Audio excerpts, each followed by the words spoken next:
religion de leurs ancêtres.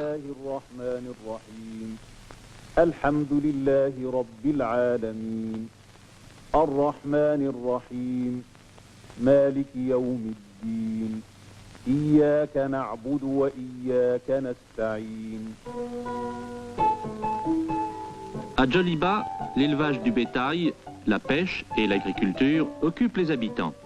On y cultive aussi le riz, le maïs et le coton.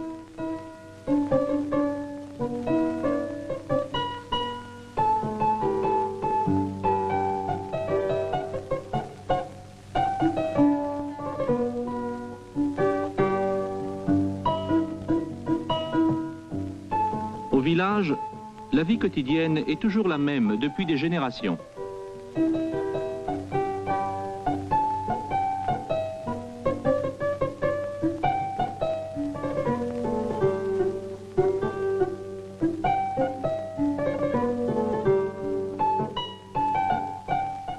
Les besoins courants sont couverts par les artisans locaux. Ce garçon aide son père, qui est le forgeron du village. Pour faire le pain familial, les femmes pilent le millet. Malgré cela, Djoliba est tourné vers l'avenir.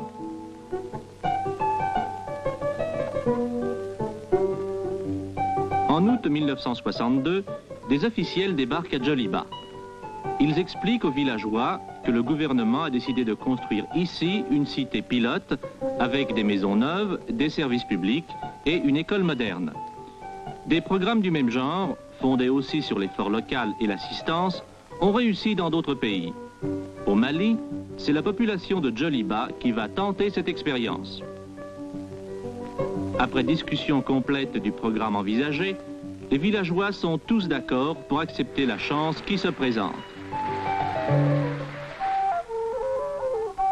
4 ans plus tard, une grande fête marque le premier jour des travaux.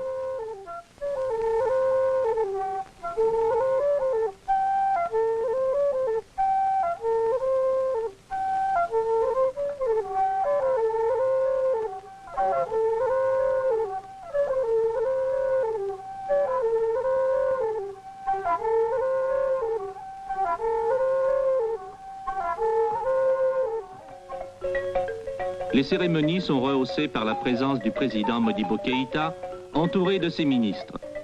Ce que nous voulons, déclare le président, ce n'est pas augmenter le nombre des constructions dans les grandes villes. Nous voulons au contraire un habitat meilleur pour nos compatriotes de la campagne. Au moyen d'une maquette représentant le village après la fin des travaux, les spécialistes marquent les emplacements des nouvelles habitations de Djoliba.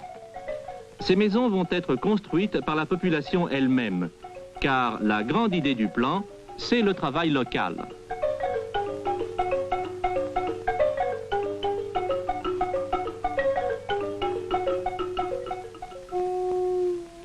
À l'appel du clairon, la journée de travail commence.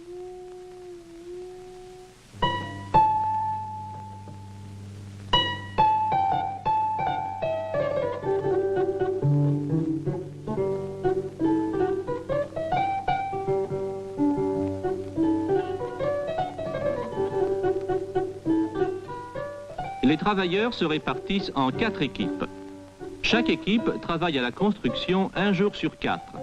Avec ce système, le bétail et les récoltes ne sont jamais laissés à l'abandon.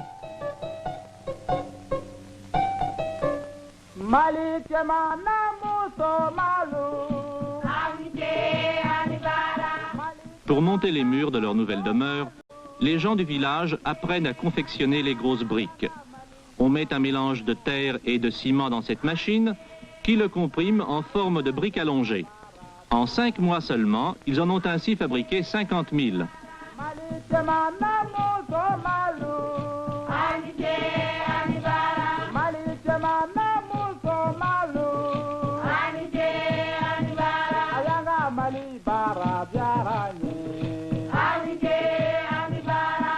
Les hommes et les femmes travaillent côte à côte.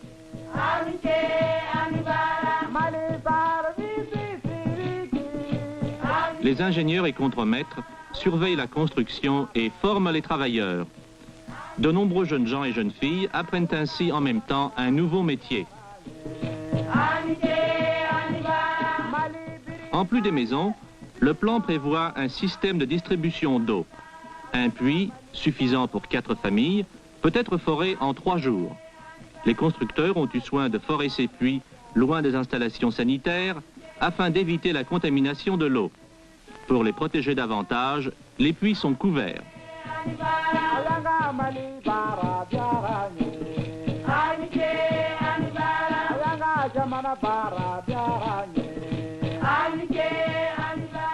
La tôle ondulée est employée pour la couverture des maisons.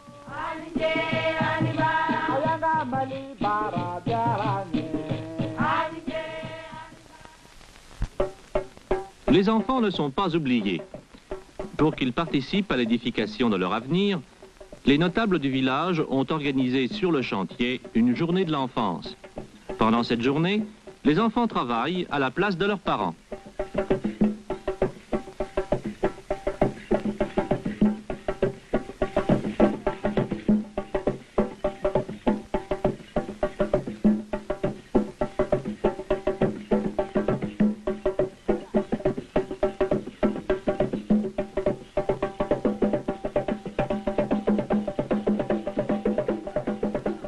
Dans le projet Djoliba, le prix de revient des matériaux ajouté au salaire des contremaîtres s'élève à environ 123 000 francs maliens pour chaque maison de 3 chambres avec une cuisine et un puits.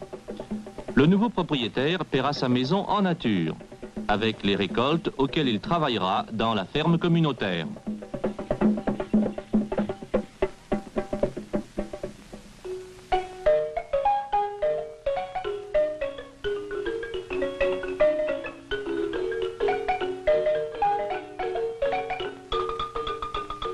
Dès la première maison terminée, le directeur de l'action rurale invite les visiteurs à se rendre compte par eux-mêmes du résultat. Accompagné de l'ambassadeur américain, il visite la maison en détail, sans oublier les toilettes avec douche, la cuisinière en dur,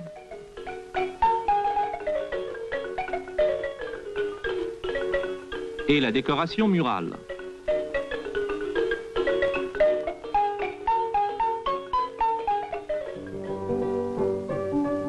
Les personnalités politiques rencontrent les notables du village pour une cérémonie solennelle. Avant de livrer les nouvelles demeures à leurs occupants, une case traditionnelle appartenant à l'un des fondateurs de Djoliba va être démolie pour symboliser la construction du nouveau village.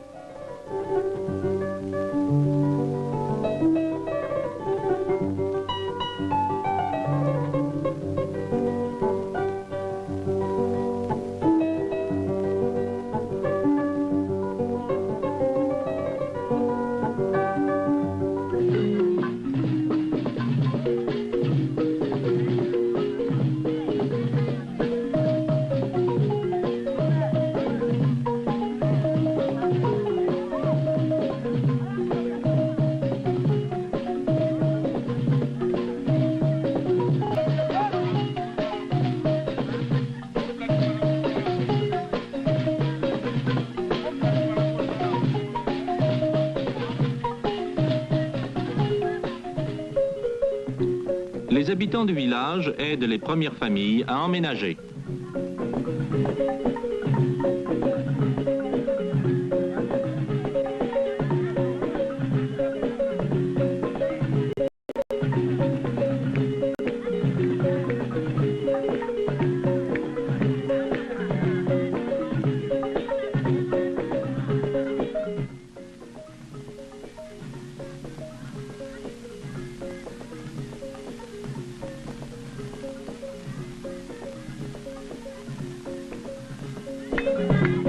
La fête dure toute la journée.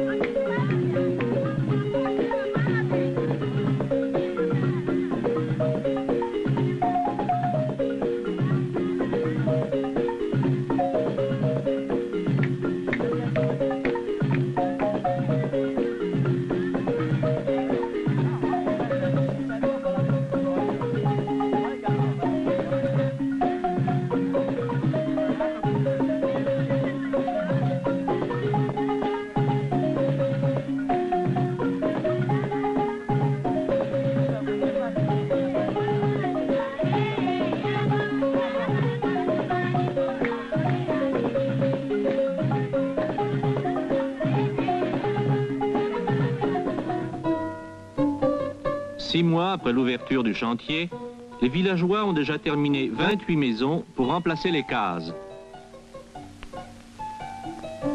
Chaque nouvelle maison bénéficie d'un généreux morceau de terrain. Mais le développement rural demande plus encore que la construction de maisons confortables. Toute la vie du village doit être améliorée. Des méthodes modernes de culture augmentent le volume des récoltes. On améliore les conditions d'hygiène publique. À Djoliba, les villageois creusent des fossés pour drainer l'eau stagnante où se multiplient les moustiques porteurs de maladies. Une école nouvelle se construit.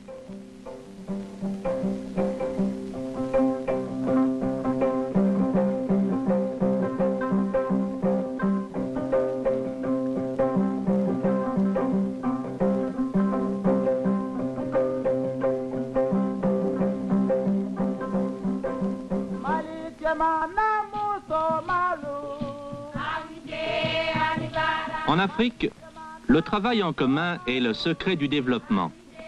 Comme le dit un proverbe africain, on peut casser facilement un seul bâton, mais pas toute une botte. En travaillant ensemble, les Africains construisent l'Afrique nouvelle qu'ils désirent. Et c'est cela, l'esprit de Djoliba.